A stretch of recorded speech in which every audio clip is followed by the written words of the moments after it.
का हेलो दोस्तों, जो श्री शिवलिंग का शिवाय निर्माण नमस्तुभ्यं। करा है, उस शिवलिंग का निर्माण करने के बाद में आपके मध्य में जब आप शिवलिंग बनाते हो घर के अंदर हॉल में या मंदिर में, तो ऊपर कोई कुंडी वगैरह लगी हो, पंखा लगा हो, उस पे से रस्सी बांध कर लेकर आकर इस फुलेरे को इस तरह से शिव जी के ऊपर लटकाया जाता है। इसको फुलेरा कहते हैं। ये भगवान शंकर का अखंड सौभाग्य देने का फुलेरा होता है, जिसको माता पार्वती जी, उमा, कात्यायनी देवियों ने इसका स्मरण किया। एक गोल होता है, गोल, चौकोर, तिरछा, जिस तरह से भी बनाना हो, पर शिव जी के ऊपर नीचे शंकर भगवान होते हैं। ये थोड़ा ऊंचा, जिससे पूजन भी आराम से हो जाए, इसको ऊंचाई की ओर लगाया जाता है, जिससे भगवान, जैसे अपन जलाधारी लगाते हैं, उसी तरह से इस फुलेरे को लगाया जाता है। तो इस फुलेरे में कहीं ना कहीं पत्तियों को भी लगाना चाहिए। माला के साथ में कोई आम की पत्ती हुई, अशोक की पत्तियां हुई, उसका भी स्मरण इसमें आता है महाराज, उसका भी स्मरण। जैसे भगवान देवाधिदेव महादेव का शिवलिंग का दर्शन हो गए सबको फुलेरा का? अरे जम के तो बोलो, हो गए ना? और जितने लोग आस्था पर सुन रहे हैं, जितने लोग फेसबुक यूट्यूब पर सुन रहे हैं, अगर आपके स्मरण में फुलेरा नहीं हो तो उसका दर्शन अवश्य करिएगा। शिव मंदिर में अगर जलाधारी भी लगी हुई है तो जलाधारी से फूल बांधकर नीचे की ओर लटकाना चाहिए, पर लटकाना चाहिए, फुलेरा बनाना चाहिए।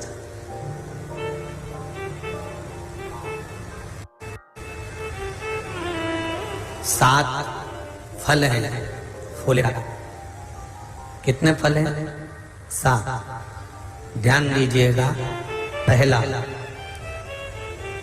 फुलेरा जो नारी व्रत करती आती है और व्रत कर्म उसका चलता रहता है, उस व्रत कर्म के अंतर्गत मान लो किसी कारणवश बीमारी में, कोई गमी के अंतर, कोई सूतक सावड़ के अंतर्गत अगर नारी पूजन नहीं कर पाती है, पूजन नहीं कर पाई और उसने केवल फुलेरे का दर्शन ही कर लिया, अपने पलंग पर पड़ी पड़ी भी फुलेरे का दर्शन कर लिया है, तो नारी को हरतालिका तीज के व्रत का फल प्राप्त हो जाता है।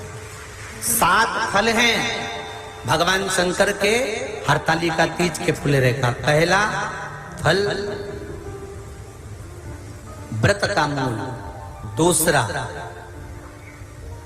यदि कोई नारी आई और उसके संतान नहीं, 10 साल, 8 साल, 5 साल, 6 साल, 7 साल, 12 साल, 15 साल हो गए, उस फुलेरे का मात्र स्मरण कर कर एक पुष्प भी उसने अगर हल्दी कुकू का लगाकर उस फुलेरे का टच कर कर भगवान शिव के पावन चरणों में रख दिया है और विनती कर कर गई है, तो अगला फुलेरा वो खुद बनवाती है, उसकी गोदी में संतान आ ही जाता है। अगला फुलेरा वो खुद बनवाएगी, के जाएगी, जीजी अगली बार फुलेरा मेरी तरफ से बनवा देना, मंदिर में फुलेरा मेरी तरफ से लगवाना, अगली बार जब तुम पूजन करो तो फुलेरा मेरी तरफ से बनवाना। ये फुलेरे का मार्ग। तीसरा, महाराज हम कोई दान, गौदान, हरतालिका तीज की किताब है आपके यहाँ, जो लोग पढ़ते होंगे हरतालिका तीज की किताब, उसमें लिखा है ब्राह्मण देव को ये दान देना है, ऐसा दान देना है। अब कोई गरीब है, कोई साधारण है, नहीं है किसी की कैपेसिटी, नहीं दे सकता, तो क्या होता है? तो कहा हम गौदान नहीं कर पाते, हम स्वर्ण दान नहीं कर पाते, हम वस्त्र दान नहीं कर पाते, हम मुद्रा दान नहीं कर पाते, हम अन्नदान नहीं कर पाते, हम ये सारे दान अगर नहीं भी कर पाते हैं, तो शिव महापुराण की कथा कहती है तीसरा फल फुलेरे का है कि मात्र फुलेरे का दर्शन, स्पर्श कर लेने से सारे दानों का पुण्य फल प्राप्त हो जाता है। ये तीसरा फल फुलेरे। अब हरतालिका तीज का फुलेरे का चौथा महत्व है महाराज। चतुर्थ महत्व हरतालिका तीज के फुलेरे का है, जो कुंवारी कन्या हरतालिका व्रत करती है, पहली बार जो हरतालिका तीज का व्रत करती हैं, या हरतालिका तीज का उद्यापन कर देती हैं, या किसी कारणवश शरीर ऐसा नहीं रहा कि बिना पानी के नहीं रह सकती, तो 2 बूंद अगर उन्होंने पानी भी पी लिया है, या कोई कारणवश एक कुछ गलती हो भी गई है, तो मात्र फुलेरे का दर्शन कर लेने से वो गलती शंकर स्वीकार कर उसको क्षमा कर देते हैं। ये चतुर्थ भाव के अंदर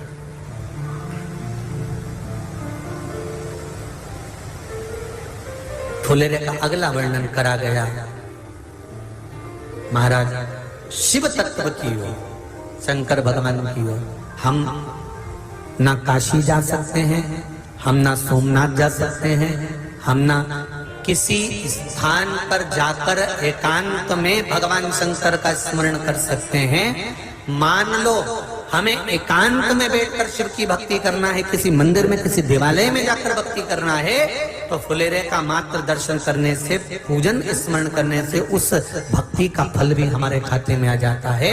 और फिर अगला आखिरी का जो वर्णन किया गया है वो कहा गया कि पार्वती मैया गुफा में जाकर भगवान का भजन करती थी, शिव का स्मरण करती थी, और फिर अपनी सहेलियों के साथ बैठकर शंकर का स्मरण करा, जिसका फल पार्वती को मिला। तो कहा हम ना किसी गुफा में प्रवेश कर सकते हैं, ना हम किसी गुफा में या जंगल में जा सकते हैं। इस फुलेरे के नीचे शंकर भगवान की जब अर्चना करते हैं, आराधना करते हैं, हरतालिका तीज के दिन फुलेरे के नीचे हम भगवान वीडियो शिव की पसंद आई हो तो लाइक करें, शेयर करें, कमेंट करें, और ऐसे ही वीडियो देखने के लिए हमारे YouTube चैनल को सब्सक्राइब करें। ऐसे फुलेरे ओम नमः शिवाय।